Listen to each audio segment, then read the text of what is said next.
नमस्कार दोस्तों। आज मैं आपको सुना रहा हूँ बहुत प्रेरणादायक छदंत हाथी की कहानी। दोस्तों, जब हम किसी के प्रति बदले की भावना पाल लेते हैं तो क्या होता है, तो आज हम इसी कहानी के माध्यम से देखेंगे। सदियों पहले की बात है।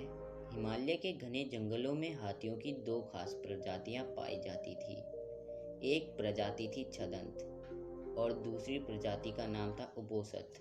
इनमें से छदंत प्रजाति काफ़ी मशहूर थी। विशाल 6 दांतों की मौजूदगी के कारण ही इन्हें छदंत के नाम से पुकारा जाता था। इन हाथियों का सिर और पैर किसी मणि की तरह सुर्खलाल दिखाई देते थे। इन छदंत हाथियों का राजा कंचन गुफा में रहा करता था। उसकी महासुबधा और चुल सुबधा नाम की 2 रानियां थीं। एक दिन हाथियों का राजा अपनी दोनों रानियों के साथ पास के एक सरोवर में नहाने के लिए जाता है। उसी सरोवर के किनारे एक पुराना विशाल वृक्ष लगा हुआ था। उस वृक्ष पर लगे फूल बड़े ही खूबसूरत और मनमोहक खुशबू वाले थे। गजराज ने खेल खेल में अपनी सूंड से उस वृक्ष की एक डाल को कसकर हिलाया। इससे डाल पर लगे फूल महासुबधा पर झड़ने लगे और वह गजराज से बहुत प्रसन्न हुई। वही वृक्ष की सूखी डाल पुराना होने के कारण गजराज की सूंड का जोर झेल ना सकी और टूटकर फूल समेत गजराज की दूसरी रानी चुल सुबधा के ऊपर जा गिरी। हालांकि यह घटना संयोगवश घटी, लेकिन इसे चुल सुबधा ने अपना अपमान माना और उसी वक्त गजराज के निवास को छोड़कर कहीं दूर चली गई।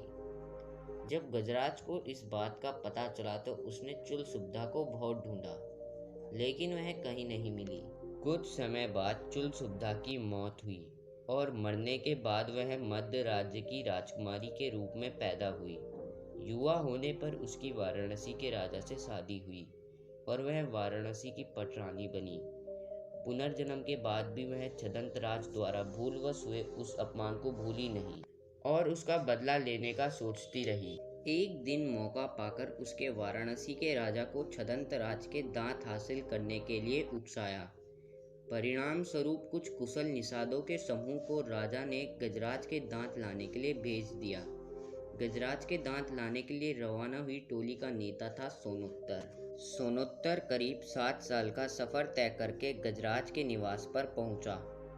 उसने गजराज को पकड़ने के लिए और अपना शिकार बनाने के लिए उसके निवास से कुछ दूरी पर एक बड़ा गड्ढा बनाया। गड्ढे को छिपाने के लिए उसने उसे पत्तियों और छोटी लकड़ियों से ढक दिया और खुद झाड़ियों में छिप गया। जैसे ही गजराज उस गड्ढे के करीब आया तो सोनोत्तर ने विष बुझा तीर निकालकर छदंत राज पर निशाना लगा दिया। तीर से घायल होने के बाद जब गजराज की नज़र झाड़ियों में छिपे सोनोत्तर पर पड़ी तो वह उसे मारने के लिए दौड़ा। चूंकि सोनोत्तर सन्यासियों के वस्त्र पहनकर आया था, इस कारण गजराज ने सोनोत्तर को जीवन दान दे दिया। गजराज से जीवन दान पाकर सोनोत्तर का मन बदल गया और उसने गजराज को सारी कहानी कह सुनाई और गजराज पर निशाना साधने का उद्देश्य बताया। जीवन दान मिलने के कारण सोनोत्तर गजराज के दांत नहीं काट सकता था, इसलिए छदंत राज ने मृत्यु से पहले खुद ही अपने दांत तोड़कर सोनोत्तर को दे दिए। गजराज के दांत पाकर सोनोत्तर वाराणसी लौट आया और गजराज के दांत रानी के समक्ष रख दिए। साथ ही सोनोत्तर ने रानी को यह भी बताया कि किस तरह गजराज ने उसे जीवन दान देकर खुद अपने दांत दे दिए। पूरी बात जानने के बाद रानी गजराज की मौत बर्दाश्त ना कर सकी और इस सदमे से उनकी भी तुरंत मौत हो गई। कहानी से सीख: बदले की भावना सोचने समझने की क्षमता छीन लेती है। अगर आपको ये कहानी अच्छी लगे तो कहानी को लाइक और सब्सक्राइब जरूर कर देना। अगर आपका इस पे रिस्पॉन्स अच्छा आता है तो हम आपके लिए और भी कहानियाँ लेकर आएंगे।